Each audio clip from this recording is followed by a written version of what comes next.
यहाँ के नेता ऐसे बयान देते हैं, उनके लिए सीख है कि वो अपने अपने आला कमान के रुख को भांप लें, तभी ऐसा कुछ बयान दें। सीखना चाहिए, छोटे नेताओं को बड़े नेताओं से सीखना हमें चाहिए। लगता है सीख मिल ही गई होगी, सीखने के क्या सीख मिल ही गई होगी। नेता प्रतिपक्ष की गैर गंभीरतापूर्ण बयान के बाद जनता उन्हें नोटिस नहीं लेती, गंभीरता से लेती है, और हम भी उन्हें गंभीरता से नहीं लेते हैं। नमस्कार, मेरा नाम आलोक है, आप लाइव स्ट्रीम देख रहे हैं। प्रधानमंत्री नरेंद्र मोदी ने अब बिहार के मुख्यमंत्री नीतीश कुमार को बड़ा समाजवादी नेता बताया है। एक तरफ जहां विपक्षी खेमा पलटवार कर रहा है, वहीं जेडीयू के लोगों के मन में जरूर लड्डू फूट रहे होंगे। इस वक्त जेडीयू के नेता डॉक्टर सुनील हमारे साथ हैं, चिकित्सा प्रकोष्ठ के अध्यक्ष भी हैं। क्या लगता है डॉक्टर साहब, नीतीश कुमार एक सही में समाजवादी नेता है? अब तो प्रधानमंत्री ने भी मान लिया, मन में लड्डू तो फूट रहे होंगे। देखिए, माननीय प्रधानमंत्री जी ने जो माननीय नीतीश कुमार जी के बारे में कहा है वो एकदम सही कहा है, और ये असली समाजवादी नेता है। उन्होंने परिवारवाद और वर्सेस समाजवाद पर उन्होंने एक टिप्पणी की है।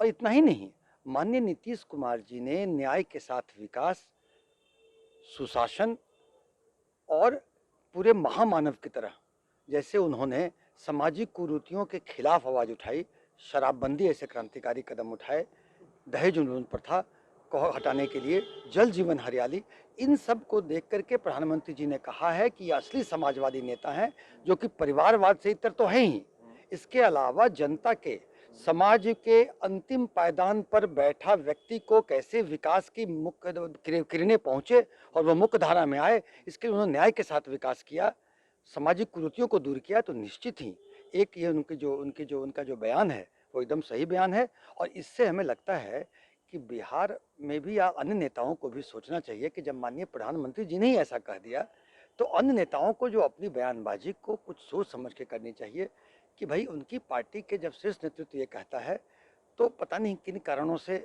और क्यों वो इतर बयान देते हैं, उन्हें नहीं देना चाहिए। लगता है कि हाँ, इन सब चीजों को सोच समझ के बोलना चाहिए, गठबंधन पर फर्क पड़ेगा। देखिए, गठबंधन की सरकार, एनडीए की सरकार माननीय नीतीश कुमार जी के नेतृत्व में सफलतापूर्वक चट्टानी एकता के साथ चल रही है। ऐसे में कुछ अगर बयान आते हैं जो भ्रामक होते हैं, तो जनता के बीच में भ्रम की स्थिति पैदा होती है। बिहार बीजेपी के जो शीर्ष नेता हैं, हम बिहार बीजेपी की बात करें तो उसके भी शीर्ष नेता तो बयान देते ही रहते हैं आपके मुख्यमंत्री के खिलाफ।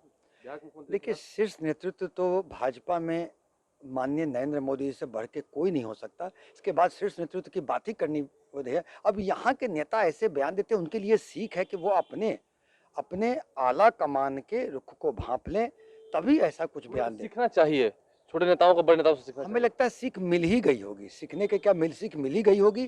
किसी कतिपय कारणों से ऐसा वो बयान देते हैं जिससे कि भ्रम की स्थिति पैदा होती है, तो वैसा नहीं होना चाहिए। अब शीर्ष नेतृत्व ने इतने, माननीय मुख्य प्रधानमंत्री जी ने ऐसे बयान देके सारे स्पेकुलेशन को और बाकी भाजपा के अन्य नेताओं को या अन्य नेताओं के किसी भी प्रकार के किसी बयान का, इतर बयान का, अब हमें लगता है कि अब उसका कोई मायने नहीं रह गया। नेता प्रतिपक्ष तेजस्वी यादव कल कह रहे थे कि आरएसएस का चोला पहने हुए नीतीश कुमार और सर्टिफिकेट अब प्रधानमंत्री नरेंद्र मोदी ही उन्हें दे रहे हैं। देखिए, नेता प्रतिपक्ष की गैर गंभीरतापूर्ण बयान के बाद जनता उन्हें नोटिस नहीं लेती, गंभीरता से लेती है, और हम भी उन्हें गंभीरता से नहीं लेते हैं। ऐसी बातें करना, जो कि माननीय प्रधानमंत्री खुद कह रहे हैं कि वो समाजवादी नेता हैं और इतने बड़े समाजवादी नेता हैं, और ये आरएसएस का चोला पहनने की बात करते हैं, ये कुछ ऐसे भ्रामक शब्दों का प्रयोग करके सोचते हैं जनता को गुमराह कर लेंगे। अरे, गंभीर राजनीति करिए, जनता के बीच में रहिए। जनता को जब यहाँ आपदा विपदा होती है, चाहे कोरोना हो, चाहे बाढ़ हो, चाहे सुखाड़ हो, तो वो कहीं बिहार में रहते ही नहीं हैं। जनता के दुख दर्द को बांटिए। आप युवा हैं, जनता के दुख दर्द को बांटिए, जनता आपको गंभीरता से लेगी, और अगर होगा तो कुछ आगे आपके राजनीतिक भविष्य हो सकता है। मगर ऐसे सोचते हैं कि भाई अपने कुछ ऐसे वैसे बयान दे करके जनता को भ्रमित कर लेंगे, तो हमें लगता है कि अभी भी उन्हें पूरा सीख मिला है कि नहीं मिला। जनता और आगे सीख देगी। देखिए, जनता और सिखाएगी नेता प्रतिपक्ष तेजस्वी यादव को, ये तो कटाक्ष कर ही रहे हैं। डॉक्टर सुनील है, जेडीयू के नेता है, लेकिन बीजेपी के नेताओं को भी इशारे में कह रहे हैं कि अपने आला कमान से अब जरा सीखिए, सीखना चाहिए। नीतीश कुमार का कद क्या है, उनका ओहदा क्या है, और प्रधानमंत्री नरेंद्र मोदी को धन्यवाद भी कह रहे हैं, उनका आभार प्रकट कर रहे हैं। डॉक्टर सुनील हमारे साथ थे। बिहार बीजेपी के नेताओं को क्या अब सीख मिल चुकी है? क्या बयानबाजियां बंद हो जाएंगी? जेडीयू बीजेपी के बीच में जो स्पार्क्स दिख रहे थे, जो क्लैशेस दिख रहे थे, क्या वो अब शांत होंगे? उस पर पूर्ण विराम लगेगा? हमारे चैनल को सब्सक्राइब कर लें, साथ साथ फेसबुक पेज भी लाइक करें। धन्यवाद।